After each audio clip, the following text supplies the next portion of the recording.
I gotta say, there is a uh, pretty drastic change in quality from the first movie to the second movie. Just from it being like the feel of the camera work, even. Granted, there's still sophomoric bits that I'm like, oh, this must have been a fad or something because I hate this. There are some things that I genuinely hate about this movie, but I was overall pleasantly surprised and I had a fun time. I was like, okay, this I'm seeing the vision. I'm remembering what I liked when I was a kid and I'm having more fun. Um, Unlike International Man of Mystery, where I got done with that and I was like, I don't get it. Like, I don't like it anymore. I don't like it. Yeah, nope. Not a good... I think I gave it, a 3? Because there were 3 good things about that movie. Yeah, I think you gave it a 3.5. Oh, yeah. Yeah, you gave it a 3.5. But yes, you did make that joke of 3 good things. And in this one, I would say there might be like 3 or 4 bad things that I legitimately hate about this movie. But otherwise, I had a really good time watching The Spy Who Shagged Me. I enjoyed myself a lot. Well, that's good.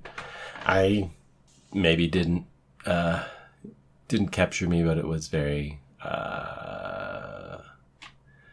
adequate for a parody. I haven't watched any of the scary movies, but I imagine it was probably better in... Yes. It didn't try to cram it. I think I've watched 3 of the scary movies, and the first one is a movie that's fine to watch. Yeah. And then after that, they're just kind of insulting. And this one, I don't feel insulted. I feel like they aren't necessarily continuing to say, let's poke fun at James Bond. I feel like they were like, here's our universe. Let's run in this universe and play here. Yeah. Yeah, I can see that. It did feel more... maybe since they dropped the Austin Powers in the 90s, I'm like, that's okay. He goes back to his time that he belongs in. And I was waiting to be like, are they going to explain his non-clown makeup teeth? And then they did, and it's like, oh, okay. Because that was a little bit like, are you guys just moving on from that because it was kind of annoying? No. We're going to keep it for a little bit. We're going to do it here and there.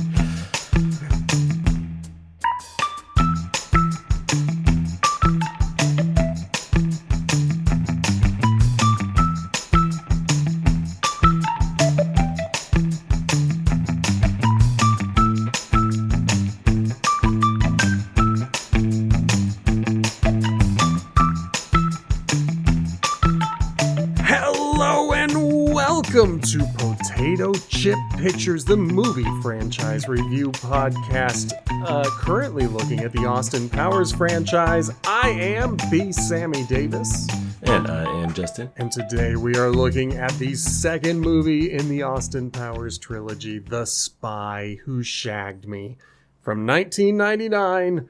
Once again directed by Jay Roach. Once again written by Mike Myers, but this time they have Michael McCullers also helping in the writing department, I guess. Is he a name I should know? You say that like... Oh, of course. Michael... The reason I say it with such reverence is because I feel like this movie is watchable and the last movie is not. And the only difference in creative team that I can really point to is one new writer. I mean, could be. Did a decent job. Yeah. You could also point to a budget. Last time they had a budget of $18 million. This time they have a budget of $33 million, so nearly double the budget. Dang. Last time they returned with 67.7 million. Now I did the movie a disfavor. I never talked about its home video returns because usually those numbers aren't published. But this is one of those movies that did really well on the VHS market in the 90s, later the DVD market. International Man of Mystery, that's how it made its money. So the $67.7 million return is pretty humble compared to The Spy Who Shagged Me that had $312 million on its return. That's amazing. Yes. Wait, this one had that? Or yes. the previous? Oh my goodness. This one is the one that has the highest return of the trilogy. This is the one that audiences loved.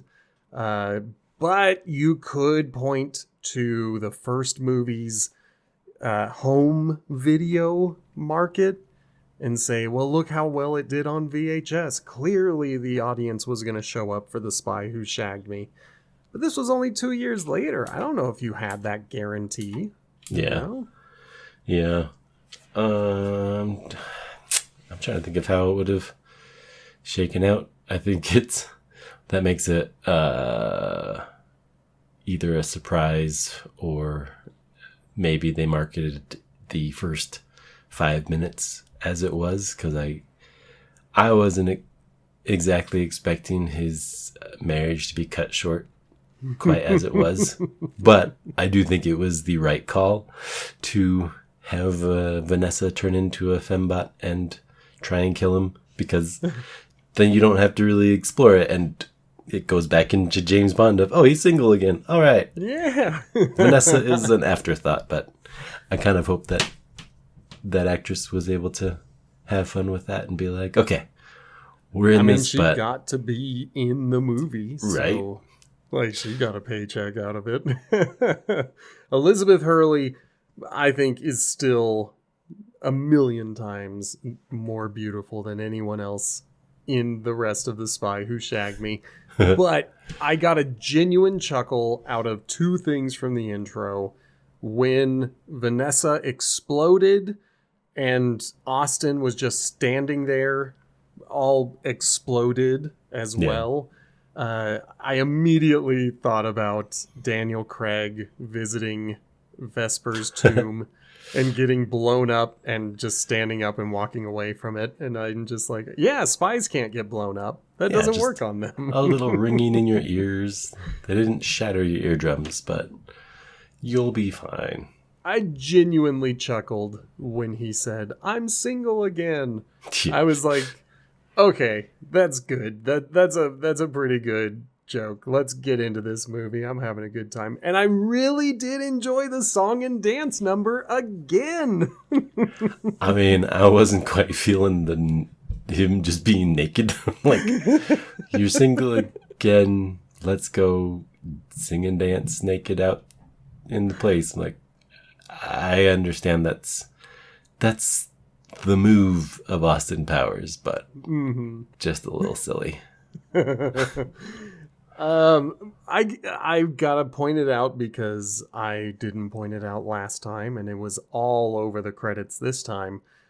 George Clinton of Parliament and P-Funk.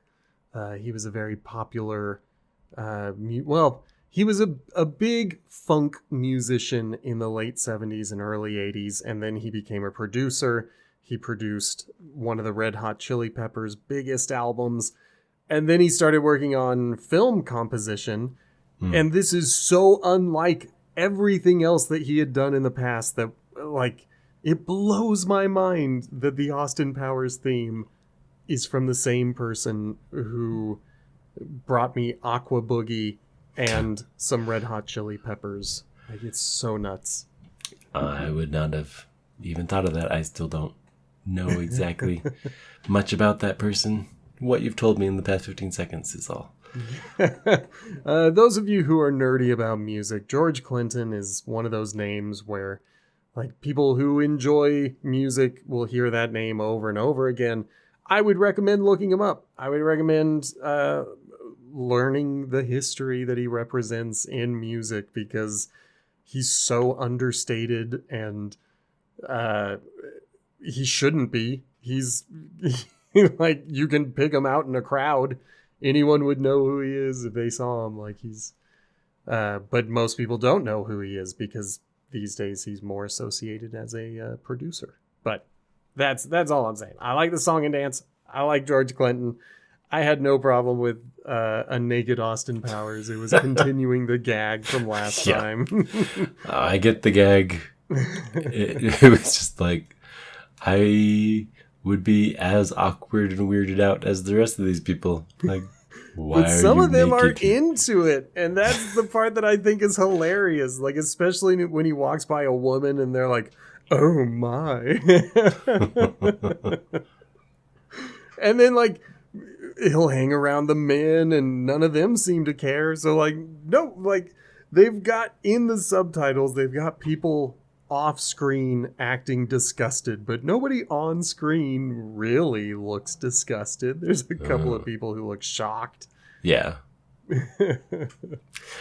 Okay. I mean, I don't have a big problem with it. It was just like, oh, this is what I wanted to watch a movie for. Mostly 99% naked Mike Myers. That's why I'm here. Well, I don't think they do that again in this movie, do they? Like, no, not like in the first one. Yeah, they only did it twice in the first one. Yeah. But it was a fairly big deal. And then they only do it in this song and dance number. I do genuinely love. So there are two costume changes. He goes from his birthday suit to a swimming suit. Oh, yeah. But then the one that I love, because it's just so old school and it still looks awesome, is when they filmed in reverse. Oh, yeah. Him getting submerged in the water in his felt suit. But by playing it back in reverse, it looks like he is coming out of the water completely dry. And I love it. It's just classic, and it still works. I like it. Yeah, it's a nice touch. Nice little thing. Yeah. But then we get to, have the movie proper, and apparently Basil Exposition knew the whole time that Vanessa was a fembot. I think it's a good... This would be a problem if we didn't know, but we're going to say we do know so we can just go on our way. It's like, oh yeah, she was. Don't worry about it. On to the next thing. Yep, it's okay. Sorry. Oh man, I'm trying to see where... Oh yeah, we also have to reintroduce Dr. Evil. Oh, because his stuff shows up. Mm-hmm.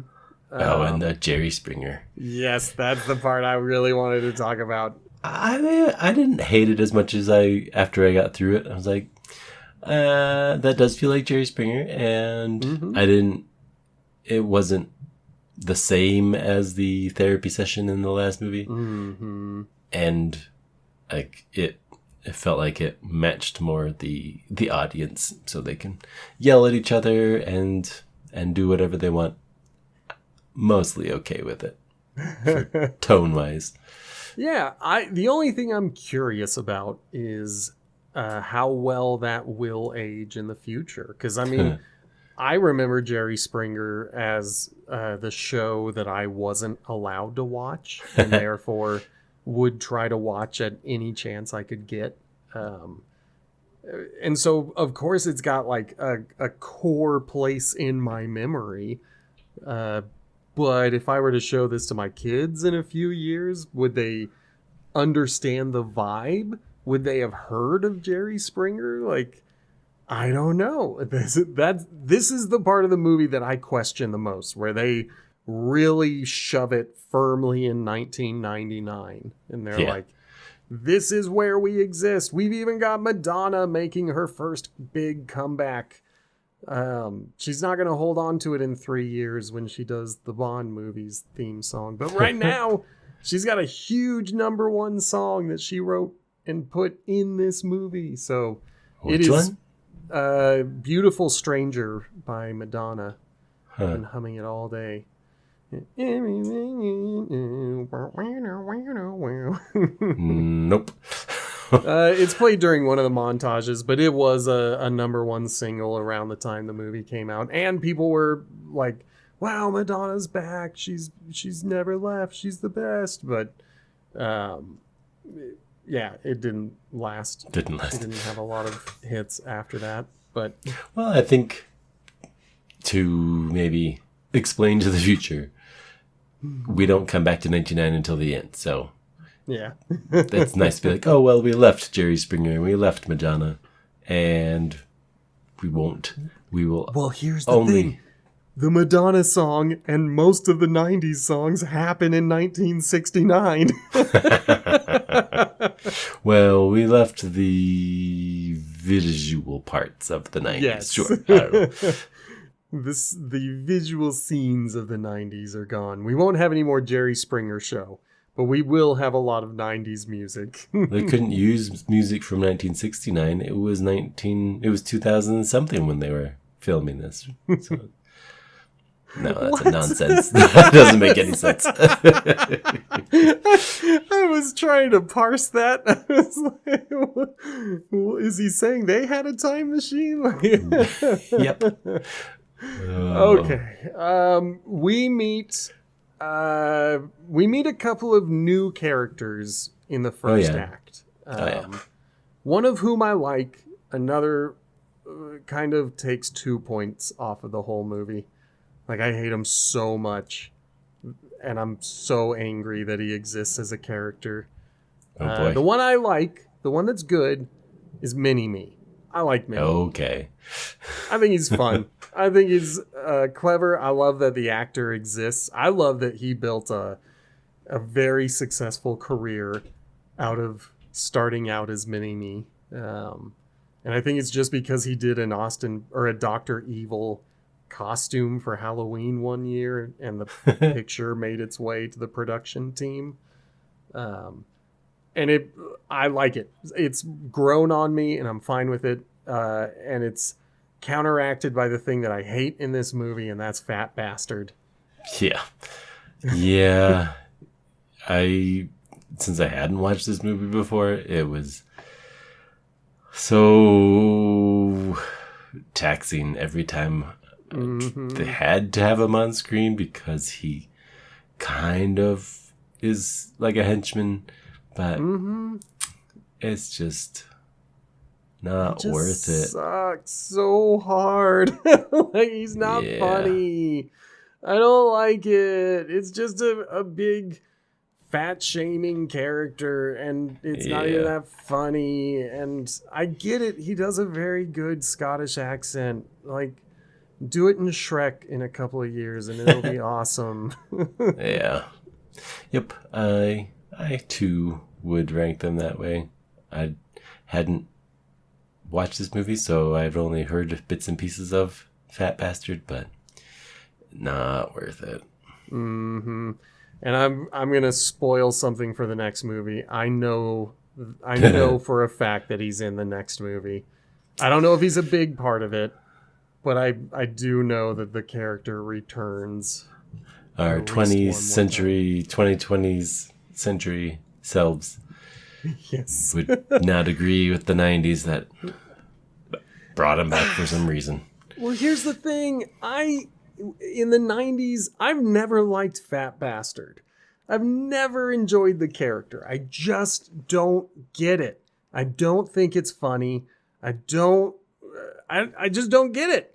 I don't understand the joke. And every time people try to explain it to me, I'm like, it still sucks. It sucks so hard. And you're trying to convince me. Like, I feel like you're gaslighting me and telling me the whole world likes this and I'm the only one who doesn't. So I'm glad you also don't like Fat Bastard, because I just don't get it. And other people did. And they loved him. And they still quote him. And they'll say, "Get in my belly." And they'll say, "I want to eat a baby." And I don't get that it. One didn't Why? make sense. Yes, none of it made sense. I mean, to counteract that with good that wasn't mentioned yet in the first act, I enjoyed the fact that the two assassins sent to assassinate Austin Powers at his residence what's her name? Robin. She gets shot and blown up and falls out of like a 5-story window, and she doesn't die. But I immediately thought, when she got stabbed in the back the first time, back to James Bond. Oh, she'll die. Like, guess what? She's not gonna die. Like, okay, I can go with that. They even did the eyeball reflection that they did in Goldfinger. I think the part that genuinely makes me chuckle at that scene is the fact that, really fast, because this happens in 1969. The plot of the movie is that Dr. Evil in 1999 has invented a time machine.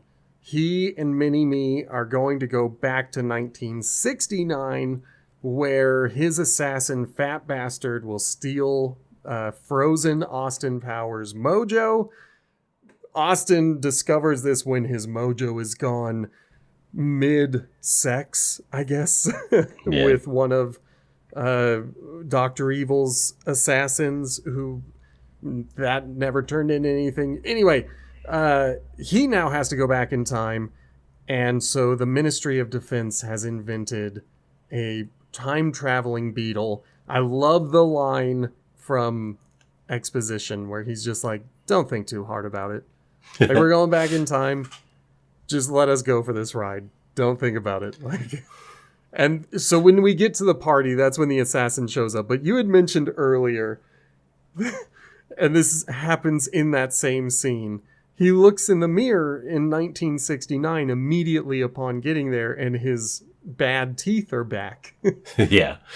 But they're actually good bad teeth this time. Don't look like a costume store. Yeah. Like, they actually put some money into the bad teeth this time around, and it works. I'm fine with it this time around. Yeah. Yeah. I think I'm trying to think of what. Those are mostly the explanations, because Mini-Me gets introduced. Mm-hmm. The Fat Bastard steals the mojo, and we go back to 1969. I think it's interesting that, James Bond's super sex gets stolen. It's like, yes, that would probably hamper a bit of the way that James Bond works. Absolutely. Like, if it had been Bond who lost his mojo, that also would have become a priority. But also the concept of losing your mojo or having it stolen. That's a wonderful thing, too. I like it. Like, we need this to happen. Like, that's totally doable. Like, okay. So I genuinely enjoy that. I think the funniest thing to me in the entire movie is the fact that when Austin goes back to 1969, not only is there a party in his pad, but the CIA agent is there, and 2 Dr. Evil's assassins are there. Like, who got the memo that Austin was going to be showing up? They are ready for their participation in the plot. Like, yes. All right, we're here. I do genuinely like the party scene. Like, and it's again, it contrasts against the first movie's party scene that looked I was like, this is so sad to watch. And in this one, I'm like, wow, this is a genuine party. Like, they did a great job, and I'm fully buying it. So much of this movie feels like they were like, you remember the last movie? Stop. Just think of this one instead. Yeah. I think I was kind of waiting for understanding who was the assassin and who was the right person, because apparently they got word to the CIA back in time about Austin's quest. So, but we get to meet a very gorgeous Felicity Shagwell. Sure. Played by Heather Graham. I had to remember that name. I feel like she looks like her Scrubs era appearance in that, because that's the first place I remembered her from. You know what? Now that you mention it, I kind of see it. I kept thinking, like, she doesn't look quite right. Like, I'm seeing her in something else entirely. But I will say, I genuinely enjoy the character of Felicity Shagwell. I really enjoyed all the super horny spies from the Bond franchise. Like, Right. when you've got equally matched characters, I think there's more potential to have fun. Whereas with Vanessa always being like, no, Austin, you're wrong. That's bad. No, you're not allowed to do that anymore.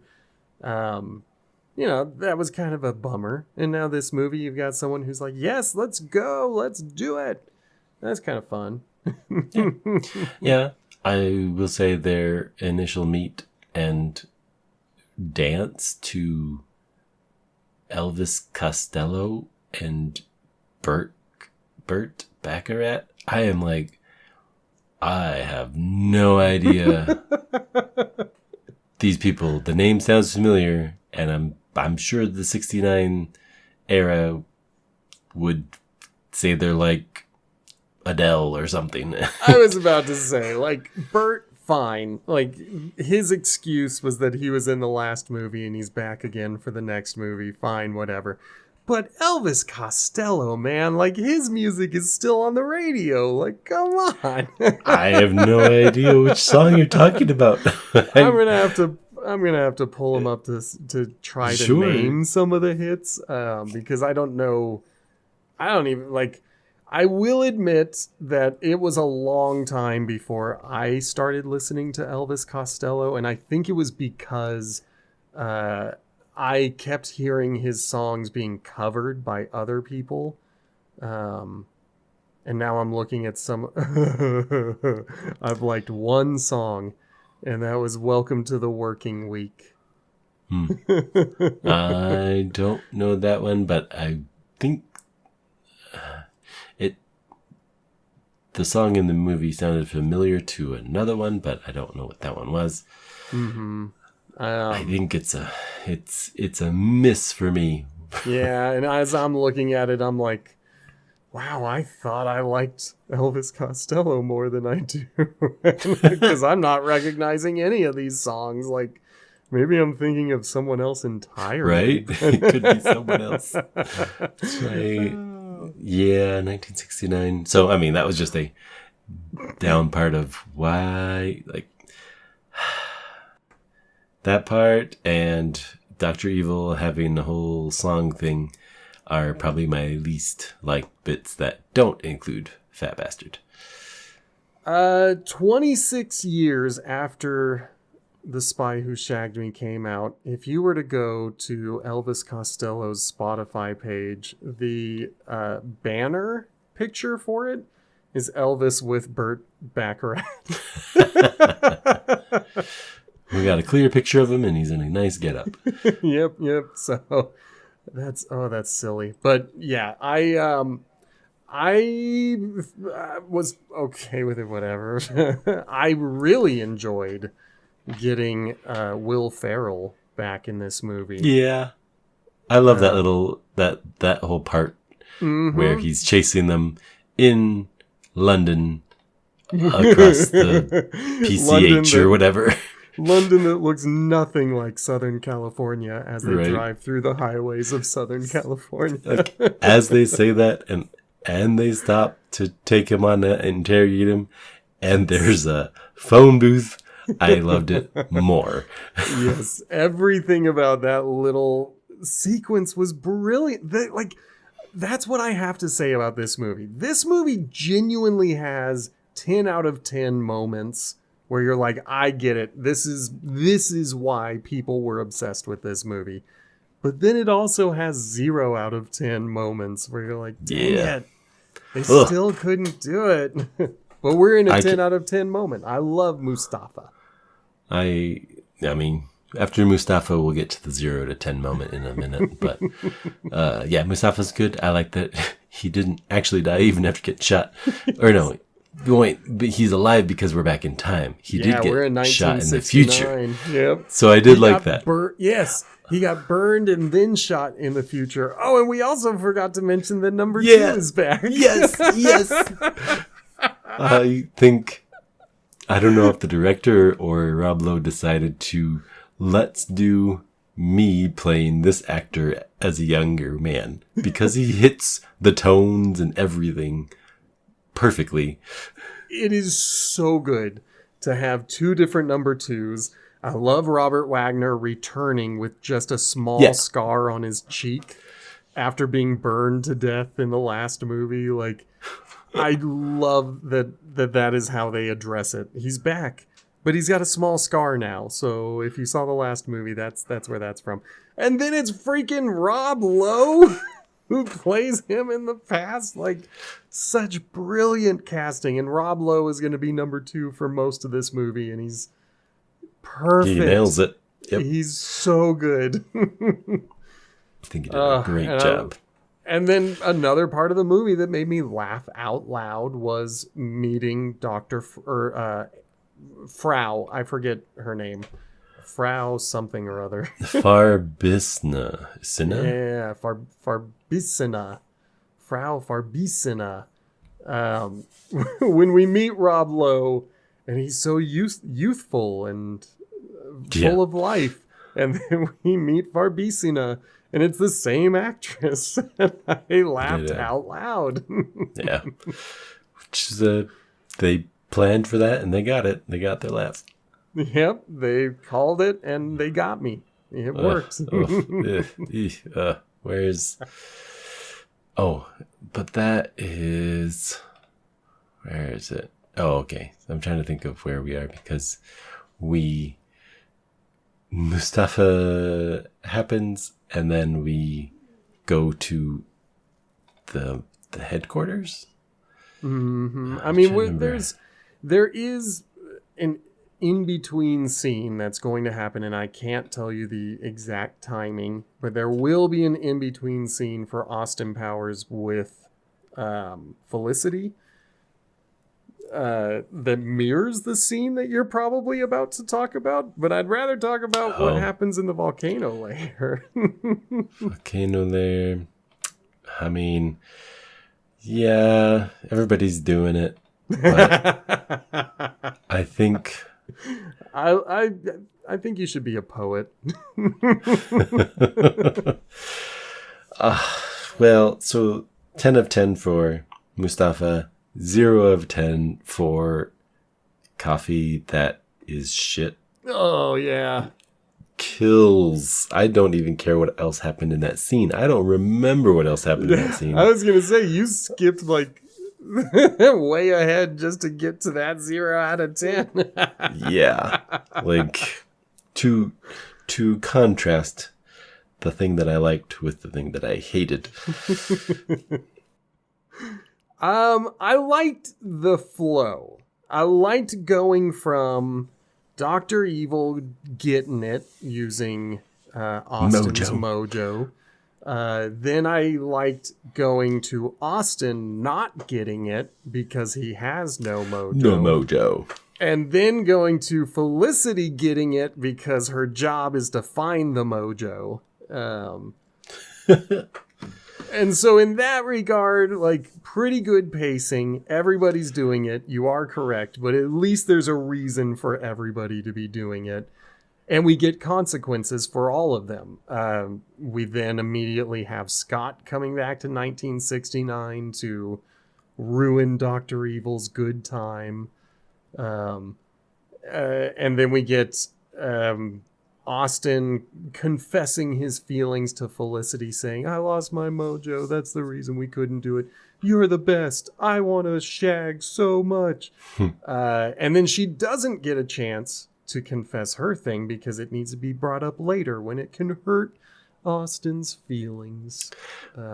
See, and I feel like at length, where she's in it so much, I can relate more to this romantic tension and binding where Vanessa and Austin never really felt quite convincing. Same. I do kind of feel like there is more of a vibe with Felicity and Austin than there was with Vanessa and Austin. Yeah. So I'll agree there. I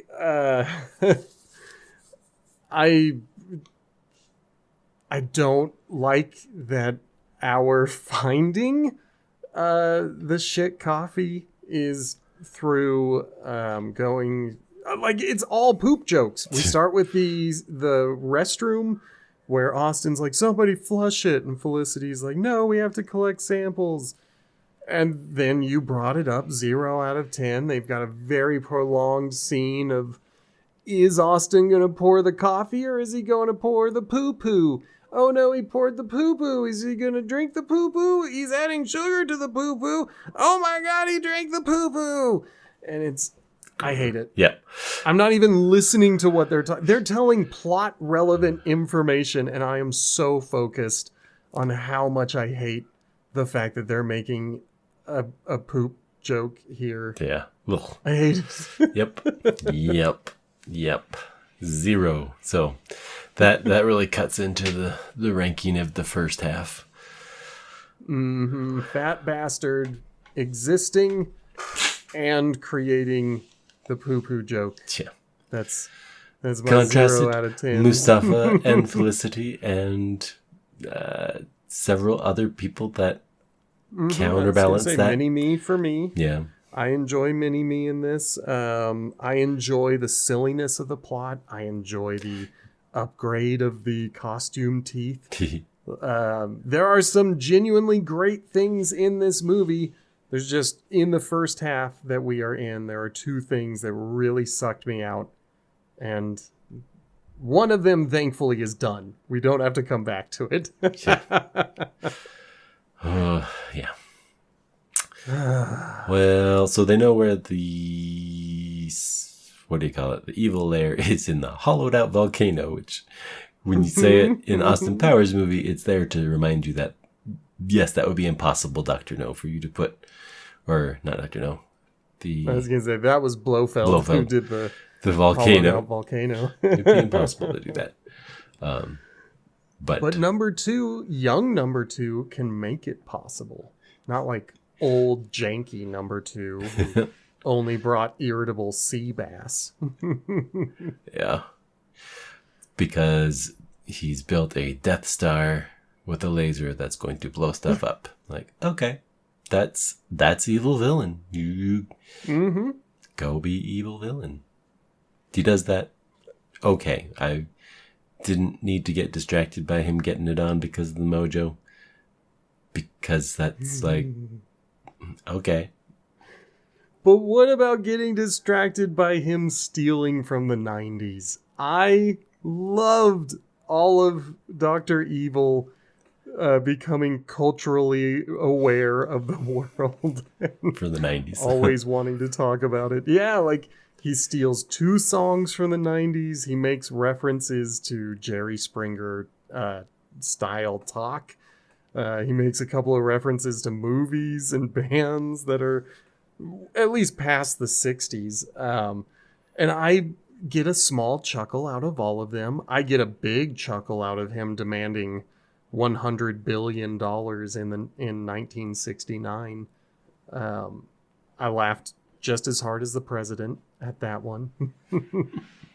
He's like, oh, that's great. He never understands money. So, there are these small Dr. Evil touches that they keep sprinkling in because we have to have Dr. Evil in this movie. And they work for me this time. Like, last movie, they annoyed me. Yeah. This movie, I'm like, oh, man, this is hilarious. I mean, I'm not quite at hilarious, but it was the interaction made sense for the silliness of the movie. The next Dr. Evil scene will rank lower on my enjoyment. Which one is that? Song and scene. Oh man, that was a charting song too in 1999. Okay, but I didn't see it in 1999. Or 2003. When is this one? 19. This one came out in 1999. Oh, okay. It's our other one that we're watching. It's a different year. Yeah. Yeah. So, watching it now for the first time in 2026, it doesn't do much for me. I agree. I didn't much like the Will Smith. Yes. So this is a long walk through to get to this joke, because you've got the original Bill Withers song that I love, and then in the 90s, Will Smith sampled that song and had a big charting hit song. That might have been in 98, maybe 97, but probably 98. And then the joke being that Dr. Evil is stealing all these #1 songs, and one of the songs he steals is Will Smith's sample of Bill Withers. And so it works for me, at least on the Bill Withers level, because I like him as a singer. But I was very much aware of that Will Smith song at the time. It was always being played at my school. Like, it was on the pop radio station. It was a big jam. And then, a year later, Dr. Evil does it, and that was a novelty hit song. It wasn't like a popular song. It was a novelty song. People were just like, oh yeah, I remember when that charted last year. Now it's funny. Ha ha ha. Yeah. But I'm fine with you not liking it. I got a chuckle out of it nonetheless, but it is prolonged. It's the entire song. Like this is a very long, I don't know. Then like they intersperse it with Austin and Felicity in a tent doing a shadow gag, and it's like, I could appreciate that one. I don't know that there's any James Bond what do you call it, like parody that they're doing, but I do know that they I think this is just classic slapstick. Yeah, there's other slapstick satires that also do it, and I hear that they do it in the newest Naked Gun, and that made me chuckle. I didn't love, finding the explosives in the bag, making it look like she's pulling all these things out of his butt. But when the guards decided to rush the tent and they both stand up, and for some reason Felicity grabs the bag and holds it up, and then more grenades fall and it looks like they're falling out of his butt, that final little button worked for me. I was kind of not enjoying most of it, but that last little button, I was like, okay, that was good. Yeah. Unnecessary and good. Yeah. They get captured and they get a costume change, which mirrors when Vanessa got captured, but Felicity doesn't get nearly as much material for herself. Then they are briefly confronted by Dr. Evil and then sent away to not die again. And, once again, stealing a bit from the last movie, Scott is not having it. He's upset by this. But again, it worked for me. He says shh again. At least not this time as he's much. got to zip it. Yeah. I think zip it was the one that I heard more than his hush or whatever it was in the last movie. Zip it was the one I heard all the time from teachers, especially.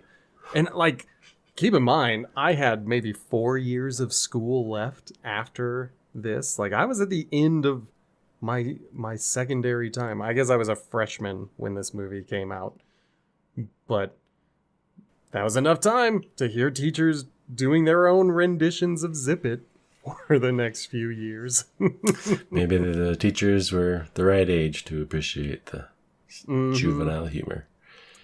No way, man. When I was in high school, my teachers were 1,000,000 years old. That's the only way it could possibly make sense. Exactly. Precisely. Well, I'm glossing over Fat Bastard again, which is fine. Yeah, I was going to say, he's made several appearances, and we have not talked about any of them because the dude sucks. Yeah.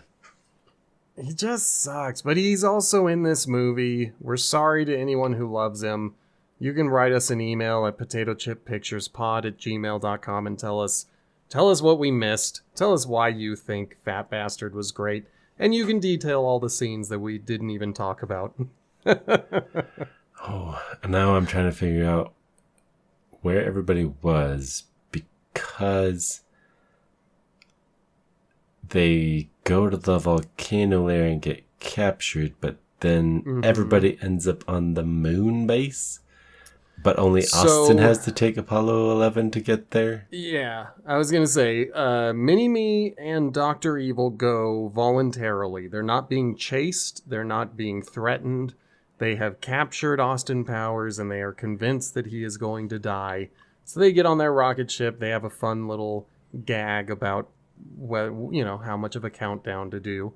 Oh. That put a smile on my face.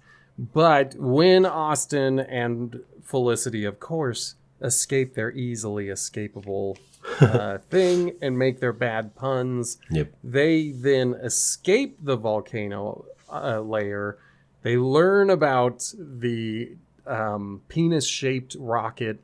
Oh, we missed that part. Yes. Well, I mean, that happens pretty much right now. If you want to talk about it, it's an extended gag. I think...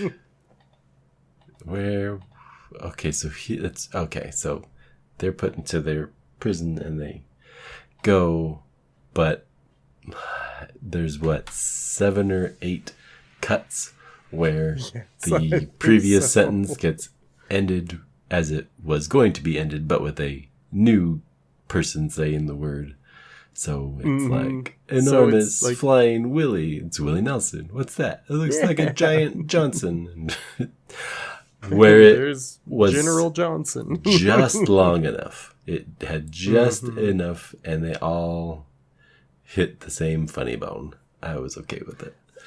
Yeah, it works for me. I'm fine with it. It loses some of its shine the more that it's played out. So I think that this movie does it well with the amount that it does.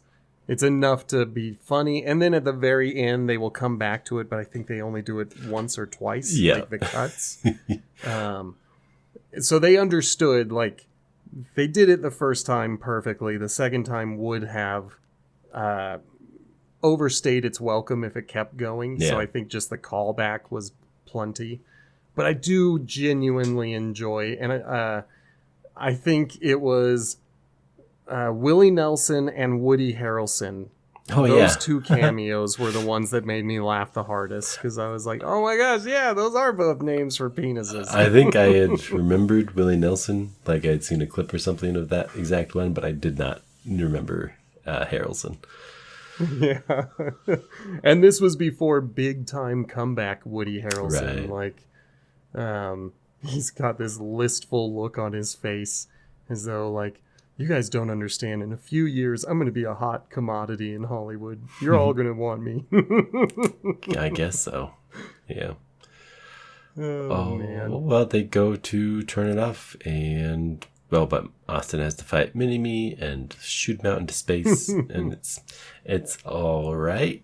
As this is the main henchman that he has to overcome, so of course you have to beat him before you go to the bad guy. Well, and that's the funny thing is the main henchman is Fat Bastard, but he never does henchman-y things until the end of the movie. Instead, Mini-Me acts like the main henchman for the movie. And I'm mixed on the Austin Powers Mini-Me fight. It's kind of funny, but it's also kind of overlong. I don't know. You gotta catch me on the right day. On the right day, I'm gonna say it's hilarious, and then on the wrong day, I'm gonna be like, nah, that was too long. Yeah, and he survives in the vacuum of space for an hour. Yeah, the essentially pooping him out into space was all right. At least we can be done with this fight. Yes, that's the only good thing about that conclusion is that it is a conclusion. I don't understand the pooping him out. He's wearing a spacesuit. Yeah, 100%. Like, that's the part that I'm like, what are you saying? You're pushing him out of your butt? Like you're literally pooping him out, or what is happening? I don't get it. So I don't care, because once the fight is done, I'm like, okay, I don't think we ever have to think about this again. We are done with it. Let's never look at it. Yeah. After that, they've got to do their thing. Yeah, they've got to beat Dr. Evil, but Austin doesn't manage to save both Felicity and beat Dr. Evil, so he has to go back in time. And then he can beat them. I was about to be like, does he go back in time a third time? No, they just escape there's to only the future. The two of them. Yeah. I really like this tiny time loop. You know, it's only a one-time loop. It's Austin going back one time and creating two versions of Austin Powers. But it works for me. I think the part that sold me on it is when the gunfight starts and future Austin only has a finger gun. And so he's just like pointing while past Austin is shooting his actual gun. And then everybody's thrown off. So future Austin has to do the air quotes with the laser. So Dr. Evil can be like, oh, thank you. Fire the laser. That part worked for me. I really enjoyed the one-time loop sequence of Austin going back 10 minutes. I was like, wow, like this could have fallen apart. It could have really sunk the whole thing. And it really was a delight. It was a lot of fun to watch all of this happen. Yeah, I think it's an okay ending to the satire, where if they had ended it here, maybe it would be a happier ending than seeing Fat Bastard one more time. Because Dr. Evil doesn't get all the way defeated, right? He gets away. He gets away, but he is still in 1969. He is floating in space in 1969 with Mini-Me. But Austin, Felicity, and... Okay, Austin and Felicity for sure went to 1999. Mm-hmm. I thought past Austin went to 1969. But later on, we're going to see him in 1999 with his bad teeth. And that's also how we're going to distinguish past Austin from future Austin. Past Austin still has bad teeth. Future Austin has good teeth. Interesting. Yeah, but as exposition told us, we can't think about it too hard. We just got to kind of live with it. Yeah, I guess. I was halfway thinking in my mind, it felt like one of the Austins had left him there to die. Like, past Austin. Right? He just bounced. Like, we watched him bounce. That's why I was like, I thought he went back to 1969. I couldn't remember where he went because I wasn't paying that close attention. I was more shocked at the fact that one of our Austins was like, all right, well, I'm out of here. Yeah. Because they try and get the mojo, but the mojo gets... Yep, mojo got smashed. But that's okay. He had his mojo the whole time. He defeated the bad guy. He saved the world. And believe me, Austin, you're gonna get the girl. Yeah, it's quite the line. But hey, Felicity, that was a cute line. But what if the mojo was the thing that made the other thing work? Right. Like, all the charm in the world won't help if the thingy isn't doing what the thingy's supposed to do. And that's the mojo. Yes. James Bond and Austin Powers. I mean, I did see now that one of the Austins just bolts at like 1 minute left, and then they both go. It was, maybe confused me a little bit. But where they go is 1999, and you are correct to point out that the very next person they see is Fat Bastard. and he doesn't look 30 years older. Yeah. So I guess he also went to 1999 for some reason. That makes no sense then. Yeah, like I don't even think he was on the moon. How did he get to 1999? Right? That's just horrible. I didn't want to think about him again, and now you've given a reason to hate thinking about him again, because it doesn't make sense unless he made it through the portal somehow. He's a UPS delivery guy now, but he's not, because he's still an assassin. He's getting paid for this job. Like, I guess maybe from the volcano layer, because that was where another time machine was, unless the time machine had been disassembled in the volcano layer and brought to the moon. I don't know how easy it is to build a new time machine. Maybe? I don't know. I think I only really was paying attention that Felicity and Austin are happy to have a party in their room because they push a button and all these people are in the 1999 but dressed like from 69. So then I didn't really pay much more attention. Do they have to be fed? I guess, because Dr. Evil catches Mini-Me in his ship. Yeah, I was going to say, there are some mid-credit sequences and one post-credit sequence. I think the mid-credit sequences include Dr. Evil catching Mini-Me. It could be that that's just like right before the credits start. I know one of them is Scott back on Jerry Springer, because this time they're bringing out his mother, and it's Frau Farbissina. We knew that the whole time, but I guess this is the first time Scott's learning it. And then we've got one more scene where Austin returns home and Felicity is sleeping with someone else, but it's okay. It's past Austin with the bad teeth. And they're just gonna, have a menage a trois. See, I didn't even get into the credits, so I didn't know about these bits. And then I think there is one more where it's Mustafa continuing to call for help, saying, "Is the movie over? I'm still in a lot of pain." So that's what you missed. In comedies, you're more likely in the 90s to get post-credit sequences. It's not going to be until Marvel when everybody starts to give us more movie after the movie. Used to just be a comedy thing. But that's what you missed for your credit sequences. You missed one more joke from each of them. At least it wasn't too crazy. Yeah, it wasn't like teasing for the next movie or anything. It felt more like deleted scenes or, final little nods to previous jokes. Nothing important. I don't think anything that we're watching in those credit sequences is going to show up in substance in the last movie, Yeah.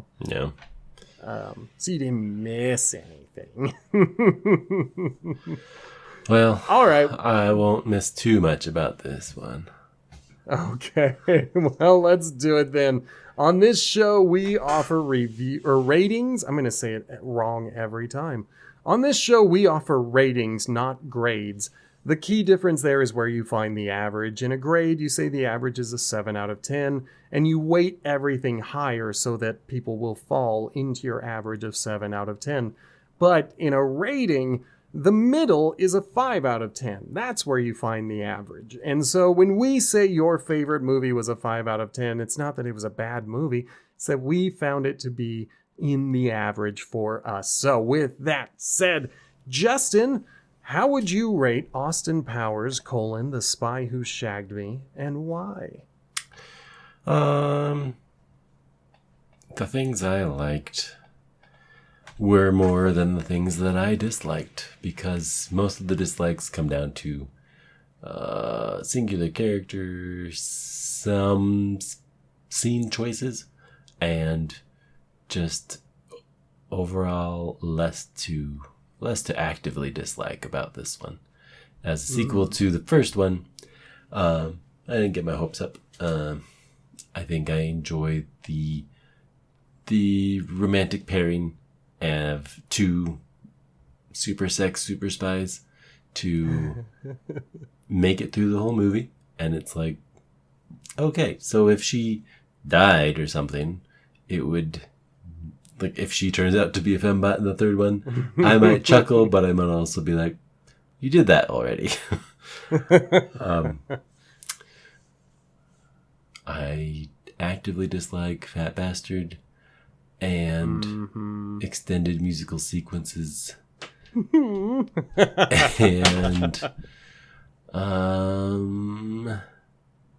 poop coffee. That's about it. So I'm happy to give it an above average rating at 5.5. All right. I've got it in the book. I'm going to change the color of text so that I can see mine as well as yours.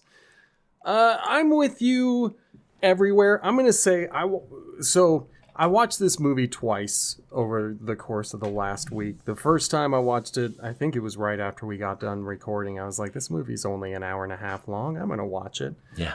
And when I got done with that viewing, I was at a 7 out of 10 with Fat Bastard being the worst part of the movie. And then some of the dated stuff not really working for me. But otherwise, I was like, this was shockingly good compared to where we started. Yeah. And then I watched it a second time, and it didn't work as well for me. And there were only a few days difference between those two viewings. And it just... it didn't kill the movie, but it did bring me down to a 6 as my final score. Because I started to notice some of the things that just didn't work as well. Some of the things that I kind of ignored the first time around were a little more jarring the second time around. And like I said, the existence of Fat Bastard takes 2 points away from this movie. Like, if there were a version of this movie that could somehow smoothly cut every Fat Bastard scene from it, the movie would probably be an 8 out of 10. It still wouldn't be perfect, but it would be a shockingly great comedy movie. But Fat Bastard sucks so much that I cannot think of this movie without thinking of him as a character. Yeah. And that kind of kills it for me, because there's a lot of good stuff in this movie and then one terrible thing in this movie. And he's just so much in this movie. You could have used number 2 to go do the stuff and get exactly things. And you would have more Rob Lowe for the movie. Yeah. And who's ever going to complain about getting more Rob Lowe? Like, Mike Myers. That would have been fantastic. Yeah, exactly. He's like, no, I need 3 characters. And of course he needed 3 characters for the second movie, because in the third movie he'll get 4 characters. He's going to get 1 more character per movie. So I still love Dr. Evil. I think the character shines brightest in this movie. I thought he was the best part of the first movie, and I think he remains the best part of this movie. Austin, I think, was more tolerable and frankly more enjoyable. And if you're going to have your name on the franchise, you better be worth showing up for. And he was this time around. I enjoyed him. So yeah, I can agree. I think I enjoyed most of what he did here. Yeah. So for a show average of 5.75, we're going to leave it here. If you want to help this show out, there are lots of ways to do it. One of the best ways to do it is to leave a like or a rating, a comment, a review, whatever you're allowed to do on the platform that you are listening. Do that thing. It'll help other people to say, hey, maybe I should give this show a shot. You can also share it with your friends and family, especially if you liked it. If you hated it, share it with your enemies and worst foes. That'll show them what's what. If you want to comment on what we said about Fat Bastard and how wrong we were, again, send us an email, potatochippicturespod@gmail.com. And then finally, check out our shorts on Instagram, TikTok, and YouTube. Next week, it's going to be Austin Powers in Goldmember from 2002. I know I've seen it once. 0. I might have seen it in theaters when it came out, but I know I've seen it once. I have no idea what's waiting for me. Yeah, this whole franchise has been brand new to you, right? Like, you have Yeah. not seen any of these? Yeah, none that I've sat down for. I think I've maybe seen clips here and there, but Yeah. But I mean, that would be like saying someone has seen Goldfinger because they've seen the 3 famous clips from the movie. There's more to it than all of that, but sure. I hope so. I had seen the first 2 movies the most. And so it kind of surprises me. I think around 2002, that was when my tastes started to change as a person. And so that might be why I only saw it once and just kind of never came back to the franchise. Maybe I thought I was too adult for it, man. Too cool, man. I was like 18 years old in 2002. I was an adult. I think 18-year-olds might be the most aware of the cultural moment, but other than that, I didn't have much going on in my brain. Yeah, well, it'll be interesting to see how well this one holds up, but I guess until next time, thank you guys so much for listening. Goodbye. See ya.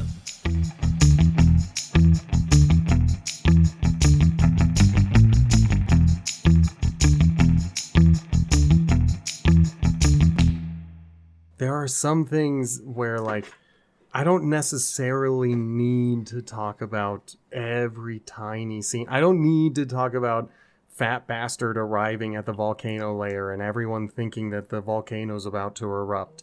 Like, that was such a nothing sequence. Like, it He's didn't fat, need to be a remember? part of the review. Yeah, like, we told you 3 times already. Let's tell you a 4th time. And Yeah. so, yeah, I agree. Don't need to know where the probe goes. I don't need to think about seeing naked hairy butt crack. Like, But that was plot necessary. I'm like, okay, that's where we're going. Austin Powers. I think about the Terminator franchise. Have you seen the first Terminator movie? Not as a sitting and watch. I think I watched part of it as like, Well, it was on TV going to sleep. then I'm going to spoil something. It has a plot-relevant sex scene. And the reason I know this is because all growing up, I remember, especially when we moved to our present state, I would always hear people be like, well, there's never been a necessary sex scene in a movie. Like, you could cut all of them and you would still have all of the plot. Well, in Terminator, you absolutely need the sex scene because it is plot necessary. And in Austin Powers, The Spy Who Shagged Me, you need the fat bastard Plot sex necessary. scene. I mean, I think from it being in the toilet, you might infer where it is. But yeah.